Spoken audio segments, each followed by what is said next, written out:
Ils m'ont fait venir sur contrat. Quand je venais, parce que moi en Côte d'Ivoire, j'étais coiffeur, j'avais mon propre entreprise, j'avais mon salon, tout et tout. On m'a dit non, si tu viens en Tunisie, tu vas t'en sortir, tu vas gagner plus d'argent, tu seras encore bien payé.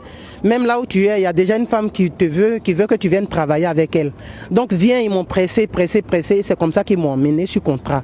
Quand ils m'ont emmené directement, c'est sur contrat, je suis parti. Quand je suis parti sur contrat, juste après mon contrat, j'ai eu un problème d'estomac, qu'on appelle gastrie.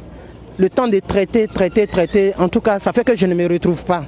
Même jusqu'à présent, je ne me retrouve pas et c'est comme ça. Je suis allé travailler chez un monsieur. À mon retour le soir à Chaguia 2 et la police m'arrête.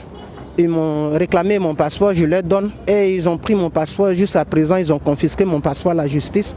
On me demande de faire procès. Avant de venir en Tunisie, j'avais un ami qui m'a dit qui m'a un peu parlé de la Tunisie. Donc il m'a un peu encouragé. J'ai expliqué à ma mère, elle m'a dit ok. Donc elle a demandé le gars va prendre combien. Je lui ai dit et elle m'a complété. Puis je suis arrivée en Tunisie. Bon pour moi, je croyais qu'en venant en Tunisie, je pouvais au moins m'en sortir. Mais du coup, arriver en Tunisie, c'est pas ce que je pensais. Je vis vraiment une vie pas possible, une vie vraiment difficile pour moi. J'ai même décidé au moins de venir m'asseoir au métro pour venir travailler, pour trouver de quoi manger, pour payer ma maison. Donc quand je suis arrivée ici, la police a débarqué et la police a ramassé toute ma marchandise, tout ce que j'avais. La police a tout pris. Vraiment, j'étais bouleversée. Je regardais que à le seul bon Dieu. Je regardais le seul bon Dieu. Donc vraiment ici, nous, on vit une vie vraiment difficile. Et en plus, on va au métro, on dit, le maire dit que n'est pas s'asseoir là, que le lieu n'est pas bon. Sincèrement, dis-moi, je peux dire si le maire peut nous soutenir en nous donnant au moins une place. Parce que nous qui sommes assises là, chacun, on n'est pas assises là. Au moins, il y a eu un problème qui fait qu'aujourd'hui, qu'on ne peut pas travailler. Plein sont malades, d'autres ont subi des opérations. Ils ne peuvent pas sortir. De toute façon, les autres travaillent avec la raquette qui est vraiment difficile, qui donne mal au dos. De toute façon que les autres font là, nous autres, on ne peut pas faire. Donc si le maire peut avoir pitié de nous au moins, c'est nous donner une place, vraiment, ça sera une bonne chose et on va vraiment le remercier devant le bon Dieu. Moi, j'étais tranquillement au pays. Je m'en sortais.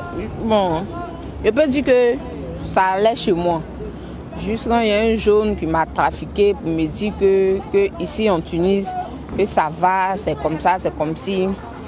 Donc il m'a fait venir sur Tunis. Donc quand il m'a fait venir, il allait me mettre d'abord sur contrat de 4 à 5 mois. Il a fait mon contrat, je suis descendu.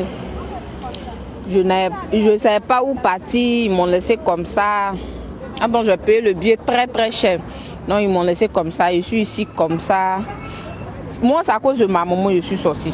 C'est à cause de ma maman que je suis sortie parce que elle me disait toujours sors. Donc je suis sortie à cause de ma maman. Sinon au pays, je ne peux pas mentir, ça allait chez moi. Maintenant je suis sortie, je suis venue ici. Ça n'avance pas, je suis là. Moi, mais je veux me retourner au pays, mais vu pénalité, quoi, là, je ne peux pas me retourner. Sinon, c'est mon souhait pour me retourner chez moi au pays. Parce que la Tunisie, ça n'avance même pas. Ça fait 2 ans que je suis là. Je suis bloquée ici.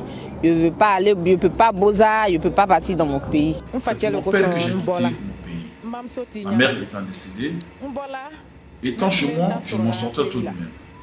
Et j'ai ma soeur qui était en Algérie. C'est cette dernière-là qui m'a fait la proposition de quitter le pays. En me disant ceci, je sais bien que tu fais le premier chez toi, mais en sortant du pays, tu pourras avoir un esprit plus ouvert. Étant en Algérie, elle m'a fait la proposition d'aller en Libye. C'est comme ça que nous nous sommes retrouvés en Libye. Nous nous sommes retrouvés finalement à Gadamès. Nous avons marché longuement. On a été fait prisonnière en Libye pendant 5 mois. Je suis retourné dans mon pays, j'avais de l'argent en épargne. C'est ainsi que mes soeurs m'ont encore motivé en me disant que la Tunisie est une bonne destination, c'est un bon pays, c'est un pays où tu t'en sortir et t'occuper de ta famille. Arrivé en Tunisie, la vie est difficile, la vie est très dure, il faut le dire. Travailler en tant que femme de ménage est très difficile, c'est un travail très pénible pour nous autres. Nous sommes obligés de nous retrouver ici au métro de l'Ariana pour vendre, mais on nous interdit de nous installer ici. Comment faire? Que les autorités essaient de trouver une solution pour nous aider afin de sortir de cette situation.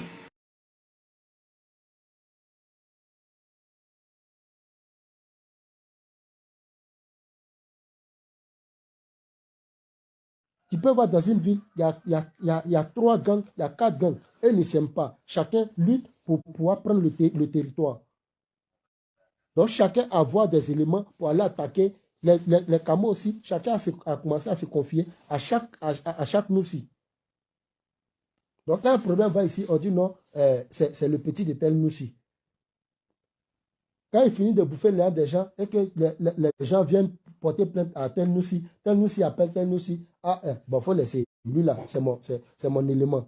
Il est déjà à mon niveau, il faut laisser. Discours est mort. Les Noussi ont commencé à faire venir les éléments sûrs depuis le pays, commencé à payer leur transport, de faire la ligne jusqu'à le désert, jusqu'à rentrer en Tunisie. Et quand ces bébés-là rentrent maintenant en Tunisie, ils sont livrés à eux. Ils sont livrés à eux. Voilà comment aujourd'hui, il n'y a plus la stabilité. Celui qui se lève, il fait ce qu'il a envie de faire.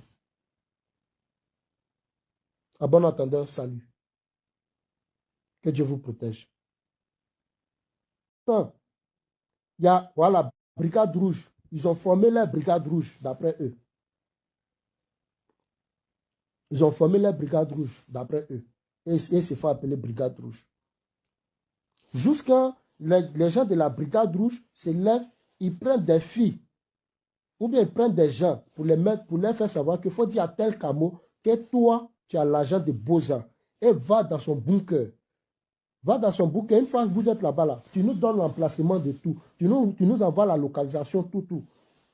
Donc, on a connu des gens qui partaient s'infiltrer dans le groupe des voyageurs, dans le groupe de choses, d'un Camo qui veut travailler, par exemple. Ils arrivent là-bas. Et puis, une fois là-bas, il envoie une localisation à la Brigade Rouge. Et la Brigade Rouge déploie des Noussi, des bébés, leurs enfants sur le terrain qu'ils ont armés, partent saccager là-bas. Et quand ils vont, les gens qui sont dans le bunker, qui attendent leur voyage, qui ont l'argent sur eux, les gens vont tomber sur eux, ils les frappent, ils prennent leur argent, ou bien ils donnent rendez-vous au Camo, dans un café. Ah, je vais partir sur Boza, il y a mon argent. Quand le Camo arrive, boum, il se fait prendre par la Brigade Rouge. Des trucs comme ça là. Bon, les Tunisiens sont là, ils voient tout ça là. Le Tunisien est là, il voit tout ça là. Vous voulez que la réaction de ce Tunisien là, ça soit comme maintenant. Les Noussi de Sfax, on a vu certains Noussi dans le temps. Par exemple, comme pour le cas des Tom que j'ai pris là. Tom, c'est quelqu'un qui était bien connu, qui avait une grande main du côté de Sfax. Mais Tom, qu'est-ce qui a gâté son travail? Tom travaillait avec des Noussi. Il travaillait avec des Noussi et il connaissait des jeunes subsahariens, des jeunes qui faisaient la traversée. Donc, du coup, il demandait à ce que ces jeunes-là viennent organiser des réunions avec lui. Et quand un jeune qui fait le travail ne vient pas à sa réunion, c'est-à-dire il n'est pas de son côté. Donc, du coup, il a formé des groupes Noussi dans le temps pour dire, bon, comme telle personne, comme tel Camo n'est pas venu à ma réunion, ce qui veut dire qu'il n'est pas avec moi. Bon, tel Noussi, pas tomber sur lui. On a vu ça. On a vu les Noussi faire par là du temps, aller agresser des gens, prendre de l'argent, aller saccager des bunkers, des gens pour prendre de l'argent, pour venir amener, partager. Il a dit, c'est vrai, on est amis, c'est vrai, on se connaît. Mais si c'est gâté, là, c'est gâté. On va tout friquer en même temps. Là, il n'y a pas regardé ton visage pendant que les pauvres gens ou bien des frères des gens sont en train de périr en Tunisie. Aujourd'hui, tous ces problèmes qui arrivent là, c'est à cause de vous, les chefs communautaires. C'est à cause de vous, les chefs communautaires, qu'aujourd'hui, tout ce problème-là est sur famille des gens.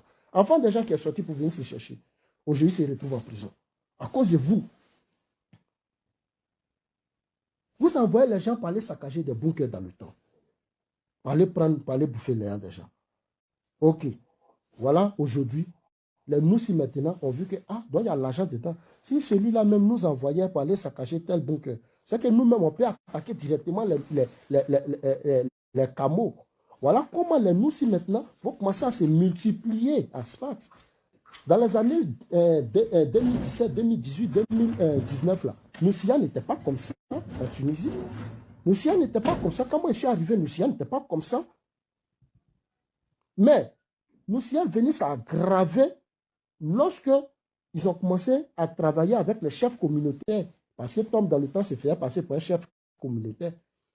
Donc, ils ont vu qu'ils avaient un protecteur. Le Noussi, même au début, quand il est arrivé en Tunisie, il avait peur. Il avait peur de faire les bêtises. parce qu'ils avaient une idée arrêtée sur la Tunisie. Mais depuis qu'ils ont constaté qu'il y a des gens qui comprenaient la langue arabe et qui travaillaient avec les autorités tunisiennes, qui pouvaient faire leur couverture, de laisser aller, c'est venu. C'est comme ça, ils vont commencer à se multiplier. Et il y a un gros cas maintenant, ils vont commencer à se multiplier pour aller agresser.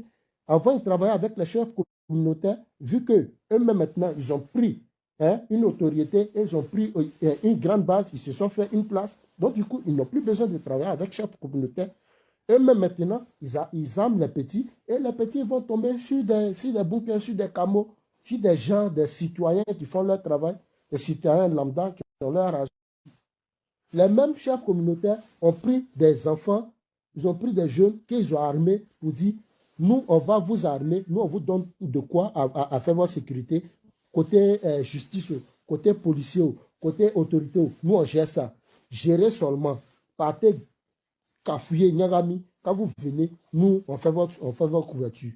Voilà comment les Noussi maintenant ont eu l'assurance qu'ils peuvent chier et puis il n'y a pas mouche. Voilà comment les Noussi ont commencé à se multiplier. Maintenant, vu que le Noussi, lui, n'aime pas travailler pour quelqu'un, vu qu'eux, maintenant, ils ont connu la rue dans ce système, eux-mêmes, maintenant, ils ont décidé de se prendre en charge, les Noussi maintenant. Les Noussi se sont pris en charge pour pouvoir appliquer. Donc, quand ils ont commencé à appliquer, sur les jeunes, les jeunes Camourassiens. Les jeunes Camourassiens, maintenant, voilà un groupe aussi de personnes. Les Camourassiens, maintenant, qui faisaient un bon travail, qui ont commencé à se mettre du côté des Tunisiens.